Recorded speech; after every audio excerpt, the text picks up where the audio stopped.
I've got a camera here that I haven't been using for a while. As you might know, I do love some instant film. And I have been shooting the Polaroid Now for about a year. But that's not the camera that we're gonna talk about this time. So let's jump into it.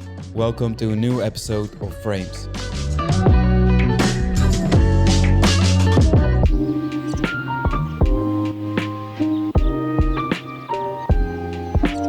Today we are looking at the Instax SQ1 and see if it still holds up in 2023.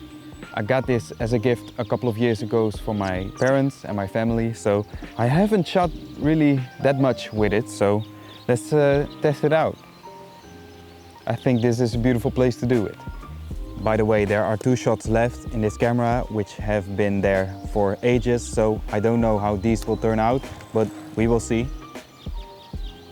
Let's hope for the best. I really like this composition with the yellows and the greens with the curvy line in the middle. Jesus.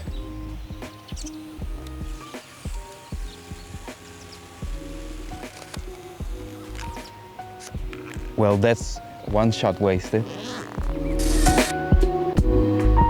Even though there was an accidental shot, if you want to shoot the sky with it, you can. Just pointing that out.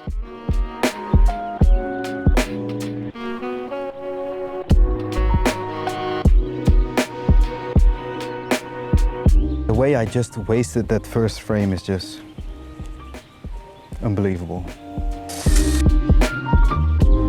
So those first 2 frames have been in the camera for maybe 2 years now, which shows that you don't have to worry about it because there are no problems at all. I got a full box of Instax Square instant film, 10 sheets, 2 packs, and I'm gonna load it up right now.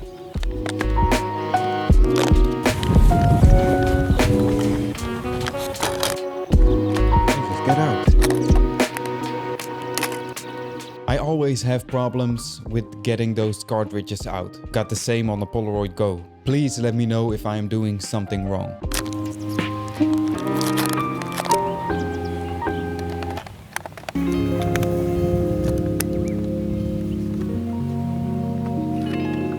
Normally on a Polaroid the first sheet comes out immediately, which is a black sheet.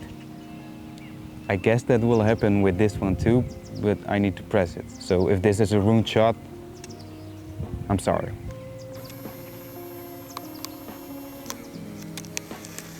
Okay, we're safe, we're safe. Instax, tangible photography.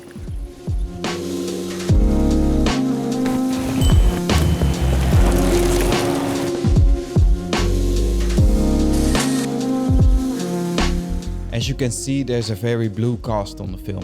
I find that the Fuji Instax film has this on all frames that were shot in a cloudy day or in a shadow or darker environment. But the sun will come out in some upcoming shots, and there it handles more natural color tones.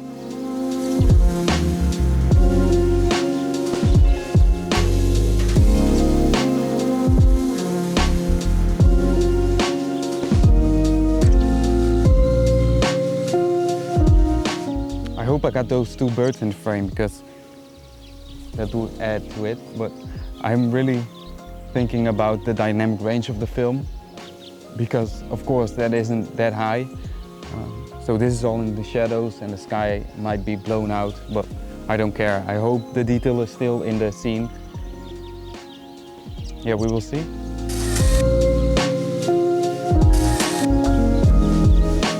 Well, I guess I didn't got those 2 birds in the frame, and I also don't know what happened with the second shot. The focus is way off.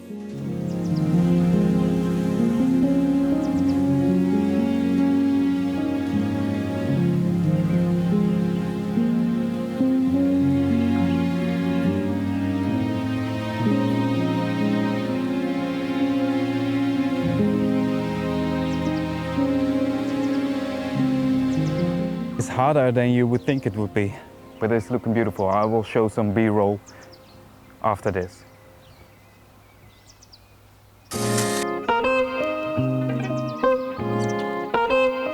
Let me see if I can get a wide shot.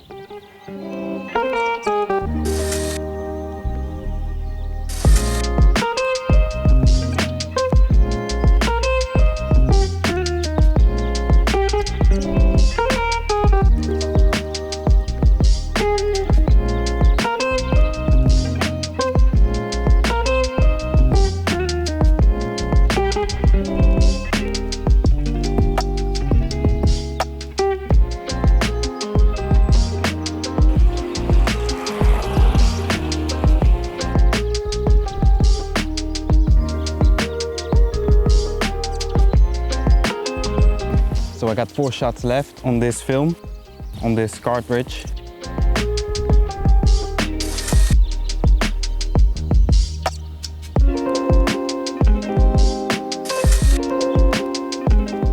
As you can see, when the sun came out, the colors looked way better in my opinion. And I'm also impressed with how much latitude there is in the sky. Pretty well balanced.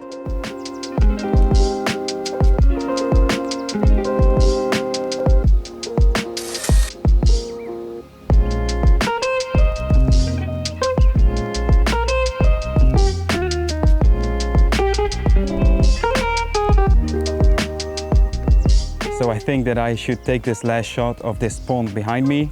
I think it looks very beautiful, so let's put the last shot there.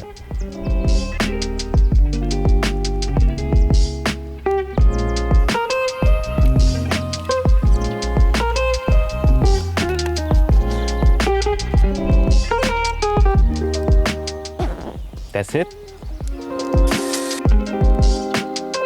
So, do I think that the SQ1 is still worth it? Well, yes, but there are a couple of things that you need to consider. Instax film is just a cooler film with a lot of saturation in the blue tones. Some people like it, I tend to go a bit more to the warmer side. This camera is fully automatic, so it's just a point and shoot. If you would like a bit more control, I think you should check out some other options. But I do like the square format. It's a nice size to pass around or to give somebody. And the film prices aren't that expensive if you consider that there are 10 shots on a cartridge and compare it to the price of 8 shots on the Polaroid. I was also pretty impressed with the latitude and the contrast that the film has. Yes, on some shots the sky was blown out, but on these shots I really think the camera and the film nailed the exposure. The camera is plastic and very light, so it's easy to take with you, but I don't think it can handle a lot of beating. I've also got this case with it, so that might help with it. Overall, I think that it's a nice point and shoot with instant results, but I don't think that it will replace the Polaroid for me. It might be interesting to do a side-by-side comparison between those two.